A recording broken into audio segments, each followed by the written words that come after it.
Na descrição desse vídeo tem links para compras de obras relacionadas ao tema. Assim você aumenta a sua biblioteca e ajuda o canal. Procurou com o olhar e viu a faca que apunhalara Basil Hallward. Como matara o pintor, assim havia de matar a sua obra e tudo o que ela representava. Mataria o passado e com essa morte sentir-se-ia livre. Mataria essa monstruosa vida da alma e, sem os seus hediondos avisos, ele ficaria em paz. Agarrou na faca e apunhalou o retrato. No chão jazia um homem morto, em traje de cerimônia, com uma faca cravada no coração. Estava mirrado, enrugado, e tinha uma cara repugnante. Examinaram-lhe os anéis, e só então o reconheceram. Ora, se não são as atitudes das suas próprias consequências. Não, pera. Ora, se não são as consequências das minhas próprias atitudes. Sou eu, quase literalmente, e a melhor recompensa que eu posso receber por ter feito esse vídeo é você dar um like aí embaixo e se inscrever no canal. O mundo é cheio de coisas terríveis por toda parte. Basta olhar em volta ou ligar a TV no horário do almoço para se deparar com todo tipo de desgraça, desigualdade, guerra, fome e atrocidades inúmeras espalhadas por aí. E o que é pior, geralmente quem comete as maiores barbaridades nunca é punido, condenado ou sequer julgado e tem uma vida plena e completa. A justiça é muito injusta, né, Rogerinho? Mas na ficção, por mais realista e verossímil que seja, muito raramente os vilões escapam ilesos no final da trama. É isso que quem estuda literatura chama de justiça poética. Esse é um conceito proposto pelo teórico Thomas Rhymer em 1678. Mas a justiça poética já aparecia em obras muito mais antigas. Na verdade, é provável que a justiça poética apareça nas histórias desde sempre. Isso porque um dos motivos para contarmos histórias é ensinar a uma nova geração sobre os nossos valores morais e éticos, sobre as nossas tradições, sobre costumes e por que eles existem. Os três porquinhos ensinam o valor de se esforçar para fazer um trabalho bem feito, e o lobo não conseguir derrubar a casa de tijolos é a recompensa que eles recebem. O Senhor dos Anéis ensina que a amizade vale mais do que poder pelo poder. E é por isso que Gollum cai no magma enquanto Frodo continua vivo. E a Ilíada argumenta que não vale a pena brigar por mulher, especialmente pela mulher dos outros. Contudo, mais do que garantir que os vilões sejam punidos, os heróis sejam recompensados e os inocentes poupados, a justiça poética precisa garantir isso de uma forma que seja satisfatória para o público. Se o início da história estabelece que a jornada do protagonista é para se tornar um mestre Pokémon, o fim da narrativa precisa trazer uma conclusão para esse objetivo, mesmo que demore 27 anos para isso acontecer. O mesmo vale para os vilões. Eles são derrotados ou frustrados pelas falhas de seus planos ou de seu caráter. É por isso que a bruxa de João e Maria acaba exatamente no mesmo forno em que ela planejava cozinhar as crianças. O Imperador Palpatine é traído exatamente pela pessoa que ele convenceu a trair os Jedi. Hamlet, que se tornou um assassino, é assassinado também.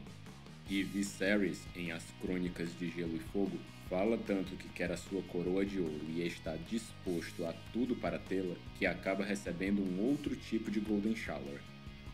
Também é importante para a satisfação do público que a consequência seja de nível similar à ação praticada.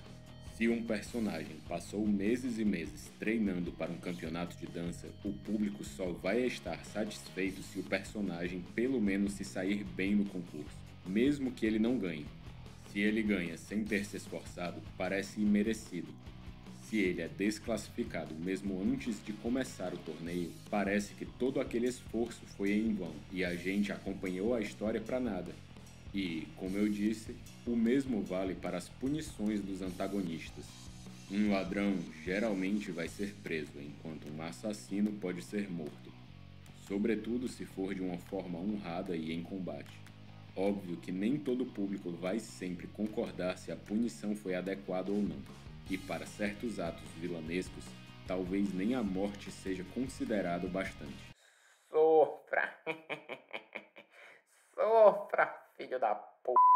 Embora tudo isso que eu falei tenha a sua importância, o que você realmente precisa pensar é: o que acontece com uma história que não usa justiça poética? A resposta é simples, porém complexa. Se quando você usa justiça poética você está passando uma mensagem para o leitor, quando você não usa, também. Narrativas que evitam completamente qualquer senso de justiça tendem a apresentar visões pessimistas e caóticas sobre o mundo, apenas estabelecendo que coisas ruins acontecem com pessoas boas e ponto final.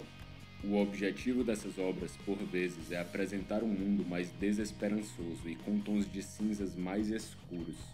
Contudo, vale lembrar que se apenas coisas ruins acontecem com todo mundo o tempo todo, não são exatamente tons de cinza que a história está apresentando, né? É a história do mexilhão feio. Ele era tão feio que todo mundo morreu. Acabou. Um exemplo dessa ausência de justiça poética bem feita se dá no livro Onde os Velhos Não Têm Vez. O fato de o Llewellyn realizar a boa ação de levar a água para o moribundo é exatamente o que coloca os traficantes e o Anton Chigurh no rastro dele. E a pobre coitada da Carla Jean, que não fez nada de mal para ninguém, acaba em risco de vida com o diabo em pessoa à procura dela. Outro exemplo é Ned Stark, o homem mais honrado de Westeros. Durante toda a história, tudo que o Eddard faz é justificado, por mais que a gente não entenda de primeira. E ele sempre está tentando fazer a coisa certa, mesmo quando isso é arriscado. Mas no final das contas, o Ned é decapitado exatamente porque ele era o único homem honrado de Westeros. Mas talvez o autor mais emblemático no quesito falta de justiça poética seja o George Orwell. Na sua obra 1984, nós temos um protagonista que se revolta contra um regime ditatorial apenas para sofrer lavagem cerebral e começar a apoiar o regime. Agora eu acho que a gente está vivendo numa ditadura militar, né? Que a gente não pode, né? Tem o direito de ir e vir. O texto basicamente diz que sistemas ditatoriais são horríveis, mas ao mesmo tempo ele está dizendo que não adianta lutar por mudança, porque qualquer esforço vai ser inevitavelmente vencido. Em sua outra obra, Revolução dos Bichos, os animais da fazenda fazem uma revolução para tomar o poder dos humanos, mas acabam instituindo a mesma dinâmica de poder que existia antes, apenas colocando os porcos no lugar dos seus antigos mestres. E os próprios suínos passam a agir de maneira tão similar aos homens que no final do livro mal conseguem se diferenciar deles.